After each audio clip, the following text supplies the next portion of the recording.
வணக்கம் உறவுகளே. நமது தாரக மந்திரம் ஆரோக்கியமான மனிதனே உண்மையான பணக்கார். இந்த உலகத்தில் உள்ள அனைவரையும் ஆரோக்கியமான மனிதர்களாக மாற்ற வேண்டும் என்பதே நமது சிந்தனை. இன்று நாம் சிறுநீரகத்தில் உள்ள கல்லை எப்படி போக்குவது என்பதை பற்றித்தான் பார்க்க போகிறோம். வாரம் ஒரு நாள் கண்டிப்பாக குடிசை தொழில் மூலம் தயாரிக்கக்கூடிய பொருட்களை நாம் அன்பாக்சிங் செய்து கொண்டிருக்கிறோம். இன்று நாம் பார்க்க இருப்பது சிறுநெருஞ்சில் பொடி, அதாவது நெருஞ்சி முள் என்று சொல்வார்கள் கிராமத்தில். அந்த சிறுநெருஞ்சி முள் பொடி எதற்கெல்லாம் பயன்படுகிறது என்பதை பற்றி தான் பார்க்க போகிறோம். கண்டிப்பாக இவை சிறுநீரக கோளாறுகள் முக்கியமாக பயன்படுத்தப்படுகிறது. சிறுநீரில் கல் இருந்தால் அவற்றை அறுவை சிகிச்சையின் மூலம் அகற்ற வேண்டாம். கண்டிப்பாக இது மிகச்சிறந்த ஒரு மருந்து. இந்த சிறுநெருஞ்சி அல்லது நெருஞ்சி முள் என்று சொல்லக்கூடிய செடி உங்கள் ஊரில் கிடைத்தால் வேரோடு பிடுங்குங்கள். இவற்றில் சொல்லப்பட்டிருக்கிறது பாருங்கள்.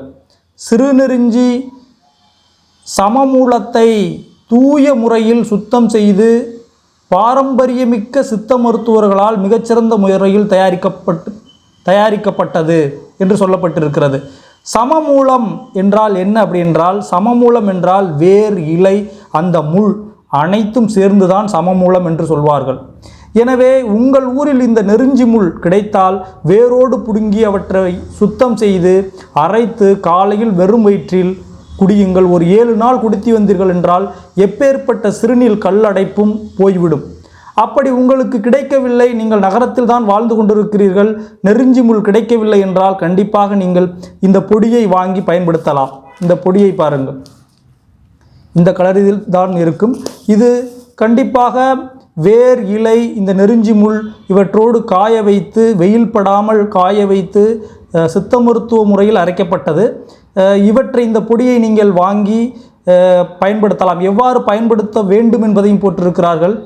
வெந்நீரில் அரை டீஸ்பூன் காலை மாலை இவற்றை கலந்து சாப்பிடுவதற்கு முன்பு சாப்பிடுங்கள். 1 மணி நேரத்திற்கு முன்பு 3 வேளையும் நீங்கள் சாப்பிட்டால் கண்டிப்பாக சிறுநீரகத்தில் உள்ள கல்லடைப்பு நீங்கிவிடும் என்று சொல்லப்பட்டிருக்கிறது. இவை கண்டிப்பாக மலைவாழ் மக்களால் தான் இவர்களுக்கு இந்த செடி வழங்கப்படுகிறது. மதுரையில் உள்ள கில்சன் மலைவாழ் மக்கள் நல அறக்கட்டளை, அந்த மக்கள்தான் இந்த மூலிகை செடிகளை இந்த நிறுவனத்திற்கு, ஹர்சினி ஹெர்பல்ஸ் நிறுவனத்திற்கு வழங்கி வருகிறார்கள். அவர்களுடைய தொடர்பு எண் இருக்கிறது. இவர்கள் உங்களுக்கு கண்டிப்பாக பதிலளிக்கவில்லை என்றால் கண்டிப்பாக நீங்கள் கீழே எனது வாட்ஸ்அப் லிங்க் கொடுக்கப்பட்டிருக்கிறது. அவற்றில் தொடர்பு கொண்டீர்கள் என்றால் கண்டிப்பாக இந்த சிறுநெருஞ்சி முள் பொடியை உங்களுக்கு வாங்கி அனுப்ப நான் தயாராக இருக்கிறேன். நன்றி. நமது உறவுகள் அனைவரையும் ஆரோக்கியமான மனிதர்களாக மாற்றுவோம். தயவு செய்து சிறுநீர் கல் அடைப்பிற்கு 40,000 50,000 கொடுத்து மருத்துவம் பார்க்க வேண்டாம், அறுவை சிகிச்சை செய்ய வேண்டாம் என்பதே இந்த பதிவின் நோக்கம். உங்கள் உறவுகளுக்கும் உங்கள் நண்பர்களுக்கும் இதை பகிருங்கள், அவர்களும் நலம் பெறட்டும்.